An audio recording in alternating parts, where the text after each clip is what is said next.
Pernahkah kamu merasa beban hidup begitu berat, hingga kata-kata tak lagi mampu mewakili perasaanmu? Saat dunia terasa sunyi, dan hanya kesedihan yang menemani, terkadang kita merasa benar-benar sendirian. Namun, di tengah keheningan itu, ada satu tempat di mana kamu bisa menumpahkan segalanya, tanpa takut dihakimi. Saat itulah air mata menjadi bahasa paling jujur, mengalir di atas sajadah dalam sujud panjang. Setiap tetesnya membawa cerita, harapan, dan luka yang tak mampu terucap. Air mata itu bukan kelemahan, tapi kejujuran di hadapan Allah. Ia adalah bentuk pengakuan bahwa kita lemah tanpa pertolongannya. Dalam hening malam, ketika semua terlelap, kamu memilih bersujud, menumpahkan segalanya. Di saat itulah, hanya Allah yang menjadi tempat bersandar, tempat segala keluh kesah bermuara. Allah Maha mendengar, bahkan jeritan hati yang tak terucap. Tak ada satupun air mata yang sia-sia di hadapannya. Sujud menjadi tempat teraman, di mana kamu meletakkan beban dan menyerahkan diri sepenuhnya. Di sana, kamu menemukan ketenangan yang tak bisa diberikan siapapun. Kamu tak sedang mengadu pada manusia, tapi pada Zat yang paling tahu isi hatimu. Hanya kepadanya, segala rahasia dan kegundahan terungkap. Setiap tetes air mata adalah doa, pengakuan bahwa hanya Allah tempat kembali. Ia menjadi saksi bisu atas segala harapan dan permohonan yang kau panjatkan. Jangan malu menangis di hadapannya, karena disitulah letak kekuatanmu. Justru dengan menangis, kamu membiarkan hatimu lebih dekat dengannya. Air matamu adalah saksi kejujuran dan kerinduan pada kasih sayangnya. Ia menjadi penghubung antara hatimu yang rapuh dan cinta Allah yang tak terbatas. Biarkan ia mengalir, membersihkan jiwa, karena Allah sedang mendengarkanmu. Dalam setiap sujud dan air mata, ada harapan baru yang tumbuh, dan kekuatan yang Allah titipkan untukmu. Fulan pernah merasa hidupnya sempurna, pekerjaan bagus, posisi terhormat, dan kekasih yang ia cintai. Ia merasa mengendalikan takdirnya, lupa bahwa semua skenario ada di tangan Allah. Tiba-tiba, badai datang, ia kehilangan pekerjaan, dan kekasihnya pergi. Dunia Fulan runtuh seketika, langit cerah berubah kelabu. Setiap sudut rumah mengingatkan pada kenangan pahit. Melihat teman-teman sukses, ia merasa makin terpuruk. Ia bertanya, mengapa aku? Dan mulai merasa tak berguna. Pekerjaan hilang, cinta kandas, harga diri pun lenyap. Siang ia melamun, malam gelisah, senyum di wajahnya palsu. Di dalam hati, ada lubang besar yang tak tahu bagaimana mengisinya. Ia benar-benar di titik terendah hidupnya. Semua yang dulu ia banggakan, kini hilang tanpa sisa. Fulan merasa sendirian, terasing di tengah keramaian. Dalam kehancuran, Fulan mencari sandaran. Ia bercerita pada teman, tapi nasihat mereka tak menyentuh hatinya. Ia takut jadi beban, lalu mencari pelarian lewat hiburan semu. Namun, setelah layar mati, sepi dan luka kembali menyergap. Ia sadar, semua itu hanya menipu diri. Di tengah keramaian, ia merasa paling sendiri. Tak ada yang benar-benar memahami kedalaman lukanya.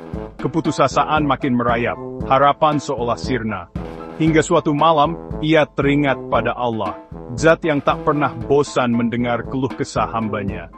Dengan langkah berat, ia mengambil wudhu. Air dingin menyadarkannya, menuntunnya pada sujud.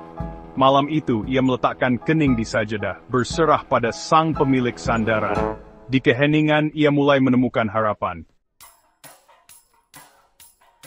Dalam sujud panjang, Fulan menangis sejadi-jadinya.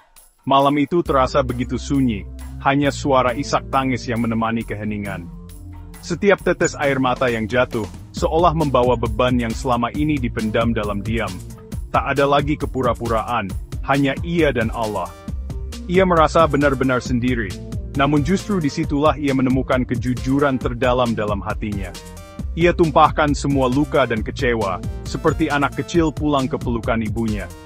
Ia biarkan dirinya rapuh, tak malu mengakui kelemahan di hadapan Sang Pencipta. Setelah tangis reda, ia berdoa lirih, "Ya Allah, cukupkan aku dengan cintamu." Kata-kata itu keluar dari hati yang lelah, namun penuh harap. Ia tak lagi meminta dunia, hanya cinta Allah. Semua keinginan duniawi terasa kecil dibandingkan ketenangan yang ia cari.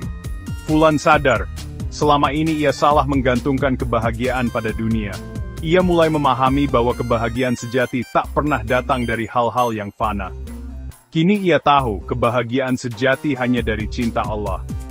Hatinya perlahan dipenuhi rasa syukur dan ketenangan yang tak pernah ia rasakan sebelumnya. Jika Allah mencintainya, apalagi yang perlu dikhawatirkan. Ia merasa aman, seolah seluruh dunia tak lagi menakutkan. Doa sederhana itu menjadi titik balik hidupnya. Malam itu, ia menemukan makna baru dalam setiap sujud dan doa. Ia ulangi doa itu di setiap sujud, memohon agar Allah mengisi hatinya. Setiap malam, ia kembali bersimpuh, berharap hatinya tetap lembut dan penuh cinta. Ia pasrahkan segalanya pada Sang Pemilik hati. Ia percaya Allah lebih tahu apa yang terbaik untuknya. Ia tak tahu esok, tapi malam itu ia merasakan ketenangan yang lama hilang. Hatinya terasa ringan, seolah beban hidup perlahan terangkat. Berserah diri membawa damai yang tak tergantikan. Dalam keheningan malam, ia temukan kembali makna hidup dan harapan baru. Saat merasa ujian kita paling berat, ingatlah kisah Nabi Ayub S. Kisah beliau adalah pengingat abadi bahwa setiap manusia pasti diuji. Dan tidak ada ujian yang sia-sia di mata Allah. Ia kehilangan segalanya, harta, anak, dan kesehatan. Hidupnya yang dulu penuh kebahagiaan berubah menjadi sepi dan penuh penderitaan dalam sekejap. Orang-orang menjauhinya, hanya istrinya yang setia mendampingi di saat semua orang pergi. Ia benar-benar sendiri, kecuali ditemani cinta dan kesetiaan sang istri. Namun, Nabi Ayub tak mengeluh, tak marah pada Allah.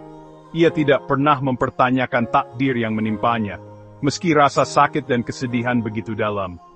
Ia tetap bersyukur dan sabar, menerima takdir dengan lapang dada.